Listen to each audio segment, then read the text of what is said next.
প্রিয় শিক্ষার্থীবৃন্দ, কেমন আছো তোমরা? আশা করি ভালো আছো। ডিজিটাল ইজি এডুকেশনের পক্ষ থেকে তোমাদের স্বাগতম। আজকে আমি তোমাদের সামনে একটি নতুন টপিকস নিয়ে হাজির হয়েছি।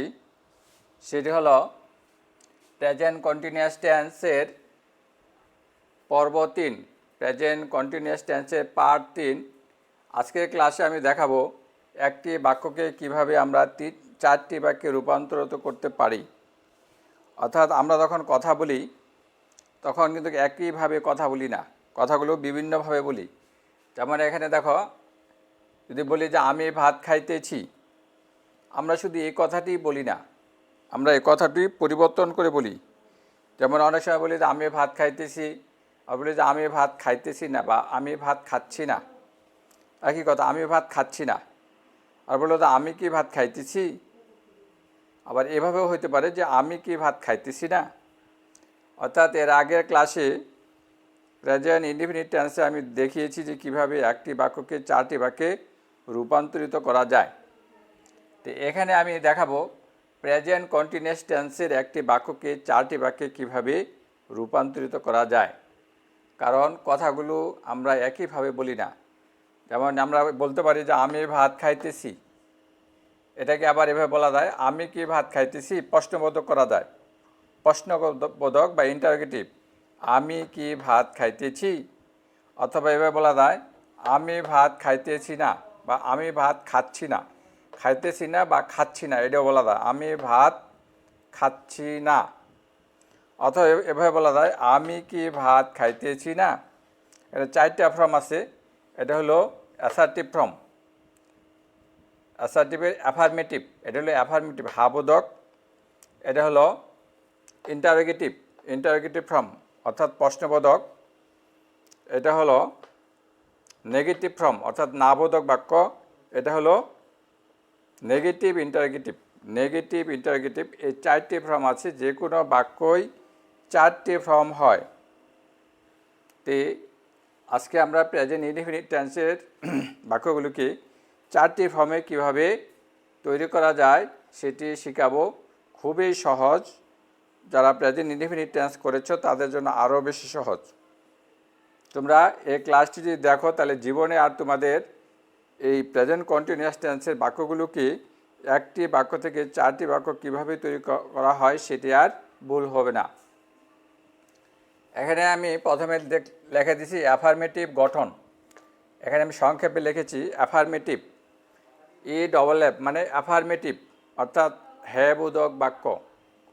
হ্যাবোধক বাক্যের গঠনটা কীভাবে হবে এটা আমি, অর্থাৎ প্রেজেন্ট কন্টিনিউয়াস টেন্সের গঠনটাই হলো অ্যাফার্মেটিভের গঠন। সাবজেক্ট, প্রথমে সাবজেক্ট হবে, তারপরে যোগ এম অথবা ইজ অথবা আর হবে, যোগ V1, যোগ ING, যোগ অবজেক্ট, যোগ আদার্স, এভাবে হবে। আবার বলছি, প্রথমে সাবজেক্ট হবে, যোগ এম অথবা ইজ অথবা আর হবে, যোগ V1 হবে, যোগ ING হবে, যোগ অবজেক্ট হবে, যোগ আদার্স হবে।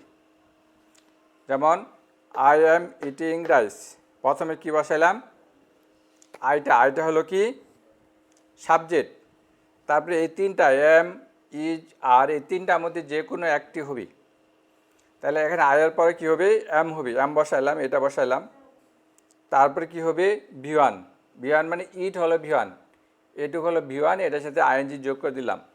ইটিং, তারপর অবজেক্ট হলো রাইস, আদার্স মানে অন্যান্য, এখানে অন্যান্য জিনিস নেই। তাহলে এটা হলো গঠন। আমি ভাত খাইতেছি, আই এম ইটিং রাইস, আমি ভাত খাইতেছি। এখন এটাকে ইন্টারোগেটিভে গঠন করলে কি করতে হবে, এখানে কিভাবে গঠন হবে, প্রথমে হবে এম ইজ আর, অর্থাৎ এই এম ইজ আরগুলো আগে চলে আসবে, এম অথবা ইজ অথবা আরটা প্রথমে চলে আসবে, আর বাকি সব ঠিক থাকবে, শেষে প্রশ্নবোধক চিহ্ন হবে। ভয় পাওয়ার কিছু নাই। হয়তো তোমরা ভাবছো যে এতগুলো কীভাবে মুখস্থ করব। তোমরা শুধু একটা যদি জানো বাকিগুলো এমনি পারে যাবে। কীভাবে হবে, এই যে এখানে আছে এম অথবা ইজ অথবা আর, এগুলোকে সামনে দিয়ে দিতে হবে, বাকি সব ঠিক থাকবে, আর শেষে প্রশ্নবোধক চিহ্ন দিতে হবে। দেখো আমরা মিলাও দেখি, এটাকে আগে দিয়ে দিলাম, তাহলে এখানে থেকে সাবজেক্ট, এই যে সাবজেক্ট মিলে যাচ্ছে, তারপরে থাকলো কি ভি ওয়ান মিলে যাচ্ছে আইএনজি অবজেক্ট যোগ আদার্স, শেষে শুধু প্রশ্নবোধক চিহ্ন হবে। তাহলে কি হবে, এই জিনিসটাকে এম অথবা ইজ এটাকে আগে দিয়ে দিতে হবে, আর যা আছে সব ঠিক থাকবে, শেষে প্রশ্নবোধক চিহ্ন হবে, সবার শেষে প্রশ্নবোধক চিহ্ন হবে। এটা হলো ইন্টারোগেটিভের গঠন। যেমন এম আই ইটিং রাইস, শেষে প্রশ্নবোধক চিহ্ন। এই বাক্যটাকে আমরা করলাম, শুধু এমটাকে আগে দিয়ে দিতে হবে, এই এমটাকে আগে দিয়ে দিতে হবে, এম আই ইটিং রাইস, শেষে প্রশ্নবোধক চিহ্ন, শুধু এই এমটাকে আগে দিলেই হয়ে যাবে। এবার নেগেটিভ তোমরা কীভাবে করবা, গঠনটা আমি লিখে দিয়েছি। প্রথমে হবে সাবজেক্ট, তারপরে এম অথবা ইজ অথবা আর, তারপরে নট, তারপরে ভি ওয়ান, তারপরে আইএনজি, তারপর অবজেক্ট, তারপরে আদার্স। এখন এটা কিভাবে হবে, এটা থেকেই হবে। কিভাবে হবে, এখানে শুধু যা আছে তাই, এইটার পরে এম ইজ আর এর পরে একটা নট লাগাইতে হবে। এম ইজ আর এই তিনটার পরে এই জায়গাটা একটা নট লাগাই দিতে হবে। দেখো তোমার সব মিলে যাচ্ছে। প্রথমে সাবজেক্ট দিলাম, তারপরে এম ইজ আর দিলাম, তারপরে দেখো এই জায়গা এটার মাঝখানে একটা নট দিয়ে দিয়েছি, এটা পরে একটা নট, তারপরে দেখো ভি ওয়ান, তারপরে আইএনজি, তারপরে অবজেক্ট, তারপরে আদার্স, তারপরে ফুল স্টপ। তাহলে কি হবে, এটা হলো নেগেটিভের গঠন। যেমন I am not eating rice, এটা বাংলা অর্থটা আমি লিখে দিয়েছি, তোমরা বাংলা অর্থগুলো প্র্যাকটিস করতে হবে। I am not eating rice, এটা অর্থ হলো আমি ভাত খাইতেছি না, অথবা আমি ভাত খাচ্ছি না, এটা হবে আমি ভাত খাইতেছি না অথবা আমি ভাত খাচ্ছি না। তারপর হলো নেগেটিভ ইন্টারোগেটিভ, আমি সংক্ষেপে লিখেছি নেগেটিভ এন ইজি, এর থেকে নেগেটিভ, আর আই এন টিতে হলো ইন্টারোগেটিভ। নেগেটিভ ইন্টারোগেটিভ বাংলা অর্থ হলো নাবোধক প্রশ্নবোধক বাক্য। এটা কিভাবে গঠনটা হবে, প্রথমে হবে এম অথবা ইজ অথবা আর, তারপরে নট, তারপর সাবজেক্ট, তারপরে ভি ওয়ান, তারপর আইএনজি, তারপর অবজেক্ট, তারপর আদার্স, তারপর শেষে প্রশ্নবোধক চিহ্ন। এটাকে আবার অন্যভাবে করা যায়, একটু পরিবর্তন আছে। অথবা গঠন হলো প্রথমে এম ইজ আর হবে, তারপরে এই সাবজেক্টটা আগে চলে আসবে, নটটা পরে চলে যাবে। সাবজেক্টটা আগে আসবে, নটটা পরে যাবে, বাকি সব যেভাবে আছে সেভাবেই হবে। এই দুইভাবে করা যায়। তাহলে এটা হলো am not I eating rice, এটা বাংলা অর্থ হলো আমি কি ভাত খাইতেছি না। অথবা এটাকে বলা যায় am I not eating rice, এটা একই বাংলা অর্থ একই হবে, আমি কি ভাত খাইতেছি না। তাহলে এখানে আমি চারটা গঠন লিখে দিয়েছি। একটা হলো অ্যাফার্মেটিভ, ইন্টারোগেটিভ, নেগেটিভ, ইন্টারোগেটিভ। এই একটা বাক্যকে চারটা বাক্য বানানো যাবে। এখানে আমার এই উদাহরণটাই আমি ওখানে সংক্ষেপে লিখে দিয়েছি। দেখো এটা হলো অ্যাফার্মেটিভ বাক্য। অ্যাফার্মেটিভ বাক্য, এই বাক্যটাকে যদি আমরা ইন্টারোগেটিভ করি তাহলে কিভাবে হবে, সহজেই তোমরা মনে রাখবে। এইটাকে শুধু সামনে দিয়ে দিতে হবে, এটা এই আয়ের আগে চলে আসবে, তাহলে এটা ফর্ম হয়ে যাবে, ইন্টারোগেটিভ হয়ে যাবে। আর শেষে প্রশ্নবোধক চিহ্ন দিয়ে দিবা। শুধু এমটাকে আগে দিয়ে দিলে আর শেষে প্রশ্নবোধক চিহ্ন দিলে ইন্টারোগেটিভ হয়ে যাবে, বাকি যেভাবে আছে সেভাবেই থাকবে। আবার যদি তুমি নেগেটিভ করো, এটা থেকে নেগেটিভ হবে। কিভাবে হবে, এই এমের পরে একটা নট বসাই দিতে হবে, এমের পরে একটা নট, সব ঠিক আছে। দেখো আই এম, এখানে শুধু এই মাঝখানে একটা নট বসাই দিতে হবে, এই জায়গাটাতে একটা নট বসাইলেই নেগেটিভ হয়ে যাবে, আর শেষে ফুল স্টপ হবে। তারপরে নেগেটিভ ইন্টারোগেটিভ কীভাবে হবে, এমটাকে আগে দিবা, এটা থেকে করো, এটা থেকে তিন নাম্বার ফর্মটা থেকে, এখান থেকে এই এমটাকে আগে দিয়ে দিলেই নেগেটিভ ইন্টারোগেটিভ হয়ে যাবে। এই এমটাকে আগে দিয়ে দিলে নেগেটিভ। দেখো শুধু এমটা আগে আছে, তারপরে আই, তারপরে নট, তারপর যা ছিল তাই, শেষে প্রশ্নবোধক চিহ্ন হবে। আর এটাকে আরেকভাবে করা যায় অথবা দিয়ে। কিভাবে, এমটা আগে নিবা, এমটার পরে নট লিবা, আইটা পরে চলে যাবে, আর বাকি যা আছে তাই, শেষে প্রশ্নবোধক চিহ্ন হবে। তাহলে এইভাবে একটি বাক্যকে চারটি বাক্যে রূপান্তরিত করা যায়, অর্থাৎ চারটি ফর্মে লেখা যায়। প্রথমটা হলো অ্যাফার্মেটিভ, তারপরটা হলো ইন্টারোগেটিভ, তারপরটা হলো নেগেটিভ, তারপরে হলো negative interrogative.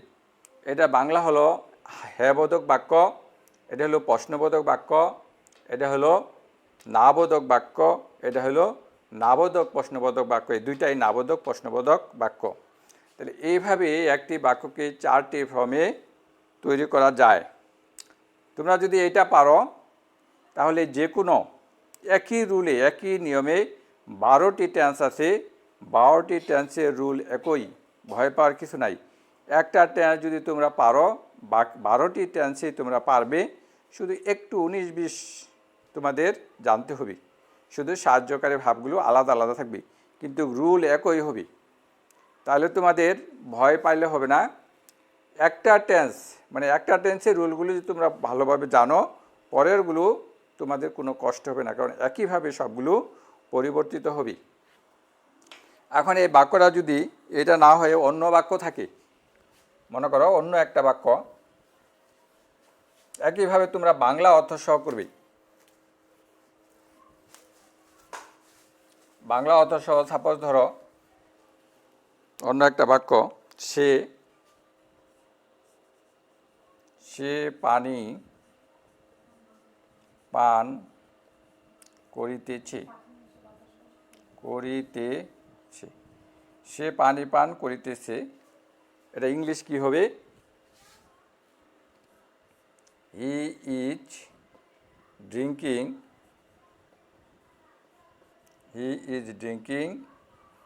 Water. He is drinking water, সে পানি পান করিতেছে। এটাকে তুমি যদি ইন্টারোগেটিভ করো তাহলে এটাকে সামনে দিয়ে দিবা, তাহলে হয়ে যাবে ইন্টারোগেটিভ। তাহলে কী হবে? ইজ হি ড্রিঙ্কিং ওয়াটার, শেষে প্রশ্নবোধক চিহ্ন দিলে হয়ে যাবে, শুধু এটাকে সামনে দিলে। এখন এটাকে যদি নেগেটিভ করো তাহলে এটার পরে একটা নট বসায় দিবা, এটার পরে একটা নট কিভাবে হবে? He is not drinking water, শেষে ফুল স্টপ হবে। এখন এটাকে যদি তুমি ইন্টারোগেটিভ নেগেটিভ করো, এটা থেকে করা যাবে। এটা থেকে কিভাবে? ইজটাকে সামনে দিলে হয়ে যাবে, কী হবে? Is he not drinking water, শেষে প্রশ্নবোধক চিহ্ন। অথবা এটা এভাবে হবে, is not he drinking water. এভাবে তোমরা একটি বাক্যকে 4টি বাক্যে রূপান্তরিত করতে পারবে। আশা করি তোমরা বুঝতে পেরেছ। যদি ভিডিওটি তোমাদের ভালো লাগে লাইক করবে, কমেন্ট করবে, বন্ধুবান্ধবদের সাথে শেয়ার করবে। আর পরবর্তী ভিডিও দেখার আমন্ত্রণ রইল।